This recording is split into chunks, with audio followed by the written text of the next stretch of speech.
Okay, so let's dive right in. When we talk about psilocybin, we usually think of it as a drug, right? A molecule that just flips some switches in our brain. But what if that's not the whole story? What if it's a key to a pattern that's as old as life itself, a pattern symbolized by this ancient, powerful serpent? Today, we're going to look at psilocybin through a totally different lens, the Ouroboros.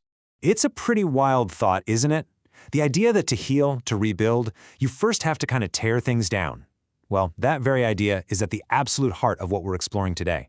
It's the central riddle that psilocybin seems to address, not just in our minds, but in the entire world around us. And this is our map for the journey, the Ouroboros. Now, it's more than just a cool ancient symbol. Think of it as a model for a process, a cycle, where the end is just a new beginning, where consuming yourself actually leads to regeneration. We're about to see how this one powerful image explains everything, from how these mushrooms first evolved, to how they rewire our brains, and even the messy process of making them legal. So, let's start by zooming way, way out. Long before psilocybin ever met a human brain, it was already part of this ancient cycle on a massive planetary scale. This is the story of the cosmic serpent. Now just look at the timing here. This is fascinating. Modern analysis suggests that psilocybin mushrooms showed up around 67 million years ago, and that is not a random date. That lines up almost perfectly with the asteroid impact that wiped out the dinosaurs and 80% of life on Earth. So in a moment of total planetary destruction, a global reset, this new form of life emerges directly from the rubble. It was literally born from the Ouroboros. But why did it evolve this unique chemistry? Well, the leading theory is something called the gastropod hypothesis. The mushroom had a big problem. It was delicious to things like slugs and snails. So it developed psilocybin as a defense mechanism, a neurotoxin designed to mess with its predators' brains and basically make them lose their appetite. It's a perfect little Ouroboros loop, right? To guarantee its own survival, the mushroom had to disrupt the survival of its predator. It consumes its enemy's desire to eat so it can live to see another day. Okay, so we've seen the cosmic scale. Now let's zoom all the way in. We're going from deep time right down to the microscopic level of your own brain, where that very same serpent plays out its ancient cycle inside your head. So let's talk about the default mode network, or DMN. You can think of it as your brain's conductor, the hub for your sense of self, your ego. And most of the time it's super important. But in conditions like depression or OCD, the DMN can get stuck in these really rigid, repeating loops of negative thoughts. It becomes the serpent's tail, that static, unhealthy part of the self that needs to be consumed for any real healing to happen. So how does psilocybin actually make the serpent bite? It completely changes the state of your brain. See, a normal brain operates in a low entropy state. It's ordered, it's efficient, but it can also be very rigid. Psilocybin comes in and just injects a dose of healthy chaos, pushing the brain into a high entropy state. And this isn't just random noise. It's a state of incredible flexibility, where all these new connections are being made, allowing the brain to finally break free from those old ruts. And this quote just nails it. The whole point of the chaos isn't the chaos itself. It's the mechanism for change. By temporarily dissolving the brain's old rigid patterns, that stranglehold the DMN can have, it creates the space for something new, something more flexible and adaptive to grow back. And this is the rebirth part of the cycle. After the chaos, you get creation.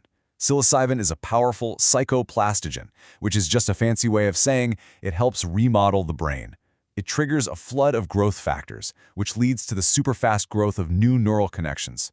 We're talking about your brain physically rewiring itself, building new pathways in a matter of hours. The serpent has eaten its tail, and now it's being reborn strong. Okay, we've seen the history, we've looked at the neuroscience, but what does all of this actually feel like when you're going through it? How does the trip itself map onto this serpent's journey? A psychedelic experience isn't just random, it actually has a pretty clear structure. First, you have the onset, or the come-up. This is the friction, where your ego starts to realize it's losing control, and that can feel like anxiety. Then you have the peak.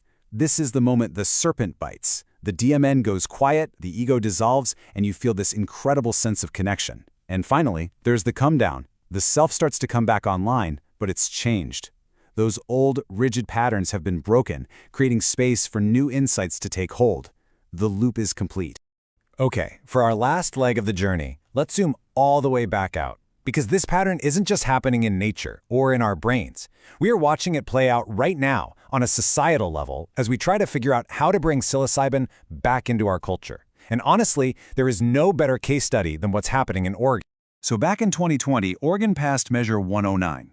It was this huge, groundbreaking attempt to create a legal, safe, and regulated system for psilocybin therapy. The goal was fantastic, give people access. But the reality? Well, it's been way more complicated, and it's created what our sources are calling a systemic paradox. And here's that paradox in a nutshell. To make sure everything was super safe, the state created these really strict, really expensive regulations. The result? The average cost for one session shot up to around $2,500, which for most people is just not possible. The system, in an effort to protect people, was actually strangling itself. But here comes the Ouroboros again. The system is adapting. To survive, clinics started offering group sessions, which brought the cost way down. The system is consuming its own flaws to be reborn in a way that might actually work. But that friction is still there. Even though it's legal statewide, more than 100 local cities and counties in Oregon have just said nope and banned these services altogether. This has created these huge access deserts across the state, where the people who might need this the most simply can't get it.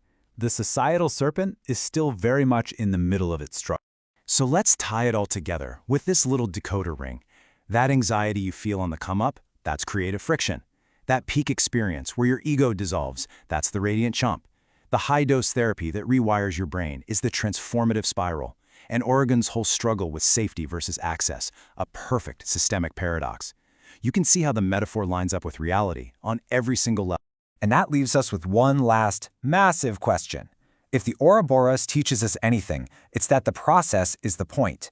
The healing isn't just in the chemical, it's in the whole cycle. The breakdown, the dissolution, the rebirth. So as science gets closer to creating versions of these drugs without the psychedelic trip, we have to ask ourselves, what's the future here? Is it the full, challenging, transformative experience? Or are we just going to try and get the brain rewiring benefits without the journey? The serpent's secret is that the bite is the cure. The real question is, are we brave enough to let it